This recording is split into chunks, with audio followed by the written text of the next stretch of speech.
Imagine this scenario. Your company just spent, I don't know, $2 million on a gorgeous state-of-the-art project management platform. Oh, wow. Yeah, we see that all the time. Right. It has like AI integration, real-time interactive dashboards, custom workflows, the works. I mean, the launch party even had cupcakes. Of course it did. You got to have the cupcakes. Exactly. And yet, if you look closely 6 months later, like 80% of your staff is still secretly running their entire department off an old color-coded Excel spreadsheet. Yeah, it's a painfully universal corporate experience. I mean, Yeah. we constantly see millions spent on technology that effectively just becomes a very expensive digital paperweight. Totally.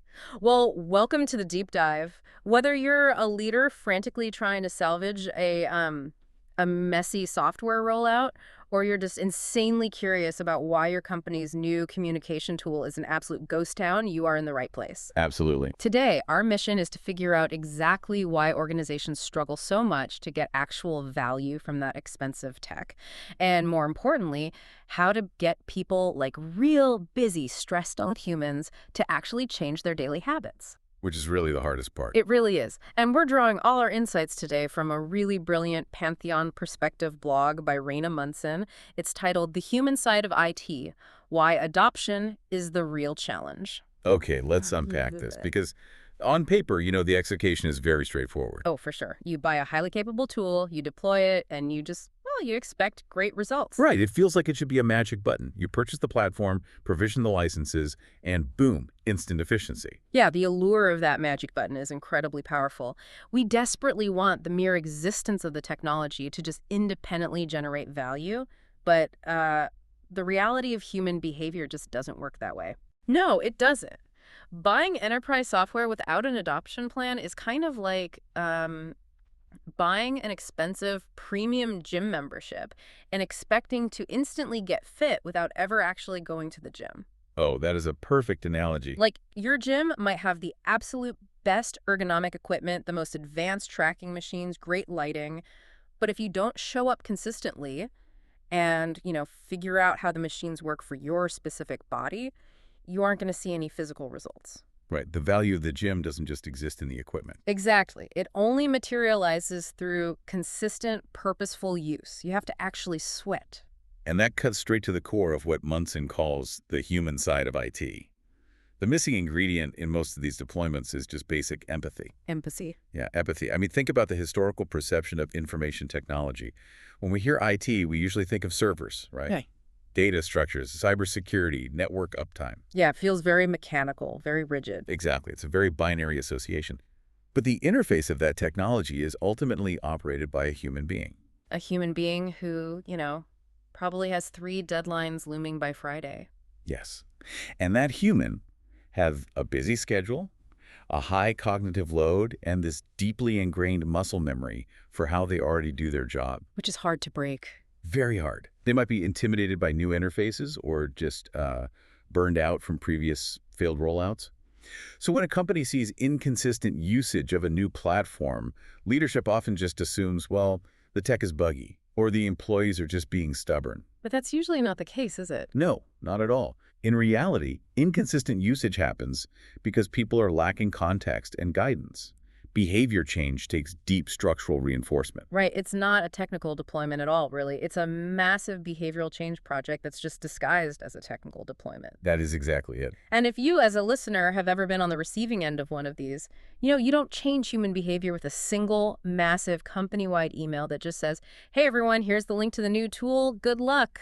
Oh, those emails are the worst. Yeah. It requires intentional design from day one.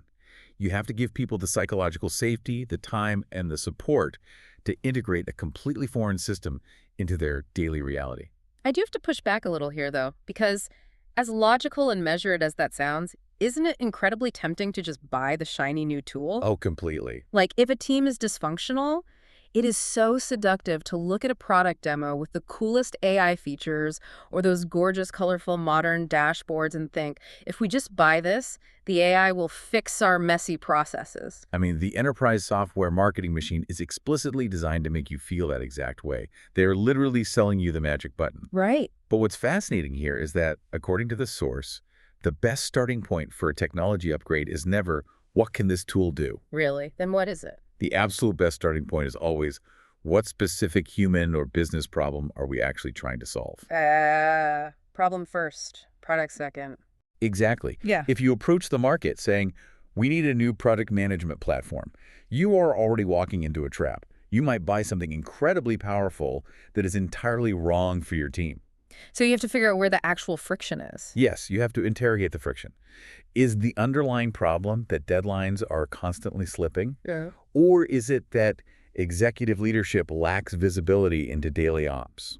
Or maybe critical project files are scattered across, like, 5 different unauthorized apps. And each of those specific behaviors points to a radically different technical solution. Exactly. The text actually provides a brilliant case study on this exact trap. Monson outlines a scenario where a client wanted to build a completely custom intranet from scratch. Oh yeah, the custom intranet trap. Right. They wanted this bespoke portal for company news, calendars, internal communications. And intuitively, building custom sounds like the ultimate solution. You get exactly what you want, tailored to your exact specifications. But the hidden cost of bespoke software is immense complexity. A custom build means massive upfront financial costs, agonizingly long development times, and then Your organization is on the hook to maintain it, right? you have to patch and update that custom code forever. It never ends. Well, instead of falling into that trap, this client took a massive step back. They evaluated their existing environment first and realized, wait, we already pay for Microsoft 365. Which is such a common realization. Yeah, so rather than building a whole new universe from scratch, they simply implemented Microsoft Viva, which was already sitting there dormant in their existing ecosystem. The strategic restraint in that decision is just remarkable. Let's look at the mechanical impact that has on the end user. Okay. The employees are already spending their day working inside the Microsoft 365 environment, using Word, Teams, Outlook. Right, they're already there. So introducing Viva doesn't feel like a disruption. It just feels like a natural extension of their current digital workspace. It drastically reduces the cognitive load. You aren't asking an overwhelmed employee to remember a brand new URL, a totally new login protocol, and a totally foreign navigation menu. Yes. Complexity is the silent killer of user adoption. And it proves that sometimes the absolute best answer isn't a shiny new platform at all. It's just making smarter, more deliberate use of the tools you are already paying for. Exactly. Because every time an employee has to switch context, closing one app, logging into another, remembering a different search syntax, they lose momentum. If a tool fits naturally into their workflow, they will adopt it. If it adds friction, they're going to abandon it the second their manager stops looking. Here's where it gets really interesting, though, because even if you do everything right up to this point, you've identified the core problem, resisted the shiny new toy, found the simplest solution like Viva, you still have to convince the human brain to accept it. Right. And that is a psychological challenge. And the way you bridge that gap is by answering the most fundamental psychological question your employees have, which is, why? The why is the foundational bedrock of the entire adoption process. Without it, every instructional email just reads like an arbitrary command from above. Yeah, Monson compares two different approaches to messaging a rollout, and the psychological difference is stark. Very stark. The bad messaging, which we've all seen a million times, is basically a directive. Here's the new tool. Please start using it by Monday. Which nobody likes. Right. But the good messaging, the messaging that actually drives behavior, sounds more like, we are introducing this tool because project information is currently spread across too many scattered email threads, and this new platform gives us a single shared location. That slight shift in language completely reframes the relationship between the employee and the technology. It provides a logical justification for the disruption. Exactly. And this exposes a major blind spot for management. When employees start asking, why are we changing? Why did we pick this tool? Why are we doing this right now during our busy season? Management gets defensive. They do. Many leaders interpret those questions as insubordination or stubborn resistance. But Monson argues that it's usually not resistance at all. What is it then? It's a desperate plea for context. People simply want to understand the larger strategy before they commit the mental energy required to disrupt their comfortable routines. And when you clearly articulate that why, you're setting the stage to define what the author beautifully calls the source of truth. Yes, the source of truth is critical.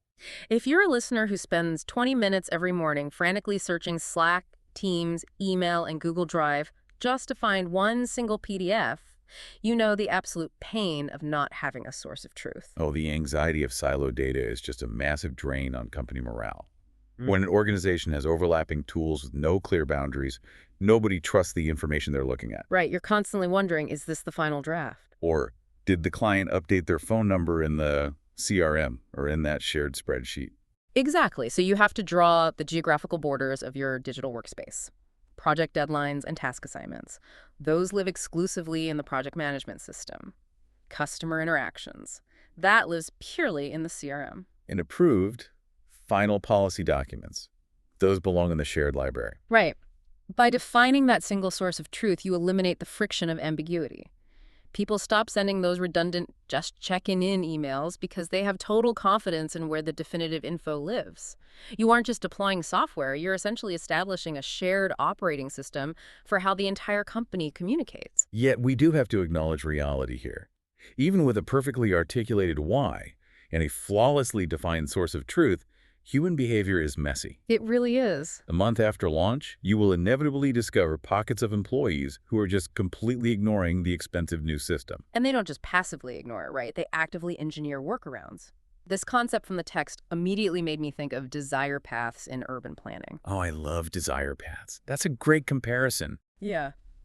If you've ever been to a park where the city planners paved a beautiful 90-degree concrete sidewalk, but taking that sidewalk adds, like, 2 minutes to your walk, what happens? The pedestrians just walk diagonally straight through the grass. Exactly. Over time, thousands of footsteps wear a permanent dirt path right into the lawn. And that desire path is the physical manifestation of a user experience failure. The dirt path is the workaround. Now, traditionally, management gets furious about workarounds. Like, if I'm an IT director and I find out the sales team is using a hidden Google Sheet instead of the secure enterprise tool I just bought, I view that as a security risk or flat-out insubordination. Right, that's the classic reaction. Shouldn't we be policing those dirt paths and forcing people back onto the paved sidewalk? Instead of getting mad at people for using a random spreadsheet, shouldn't we ask why they're avoiding the paved path? Yes, and that is a brilliant reframe from the text. A workaround should never be treated as a crime. It should be treated as incredibly valuable diagnostic feedback. Because they aren't doing it just to make management mad. Exactly. Employees rarely create workarounds out of malice. They create them out of necessity. They are simply trying to survive their workday and hit their targets. If they are walking in the mud, it means the paved sidewalk you provided is fundamentally failing them. Wow, so it's really a symptom of a deeper mechanical flaw in the software configuration. Which means leadership needs to approach workarounds with curiosity, not punishment.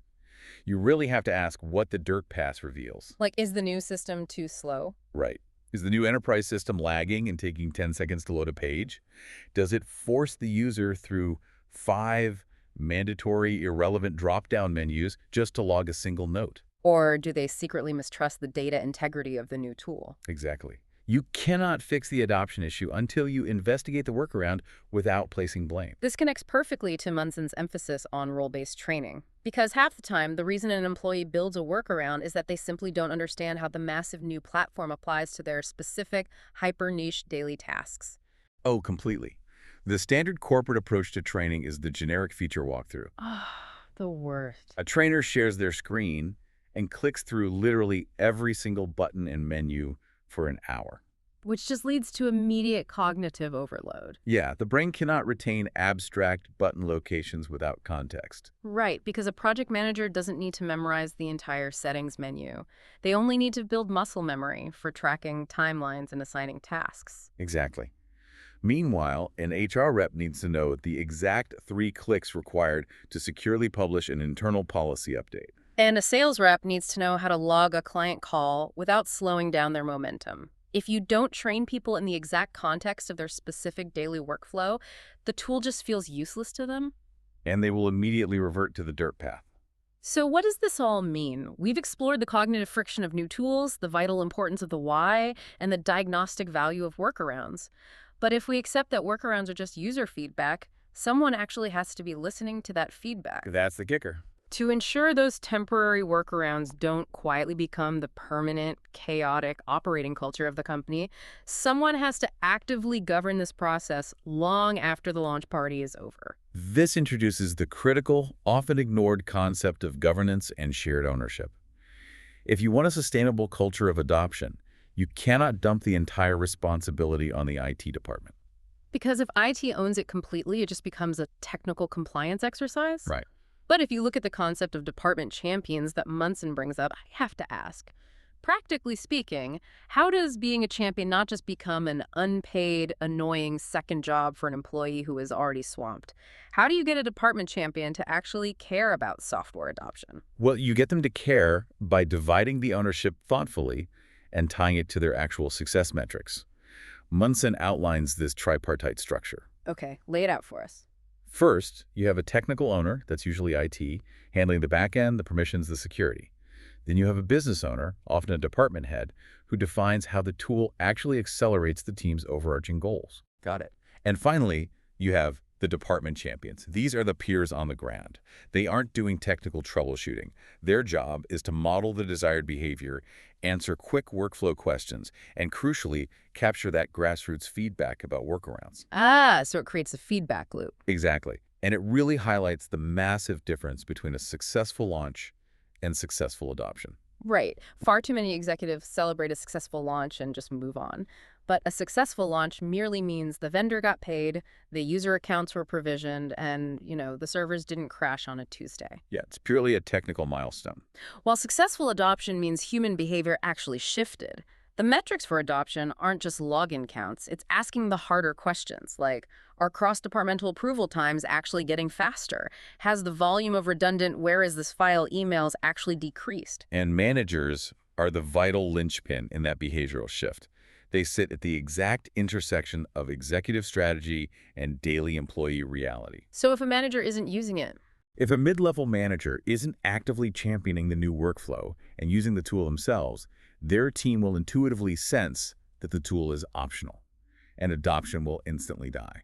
to structure this, Monson offers a brilliant planning framework that really boils down to 3 phases of communication: before, during, and after.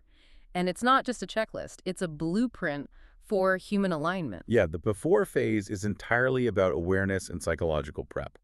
This is where you deploy the why. You explicitly define the problem you're solving, who the core audience is, and crucially, what old system you are officially replacing. Right, because if you don't explicitly decommission the old tool, employees will just use both, creating a nightmare of duplicated effort. Exactly. Then you have the during phase, which is purely practical. That's about reducing friction. Yeah. Where do I find the login? How do I access the role-based training? Who is my department champion if I get stuck? But the after phase is where, 90% of organizations fail? Oh, easily. They launch and then they just go silent. Right. The post-launch phase requires persistent, structured support. It requires establishing office hours, publishing quick reference guides based on actual user questions, and, actively listening to employee feedback. And it requires celebrating the wins. Yes.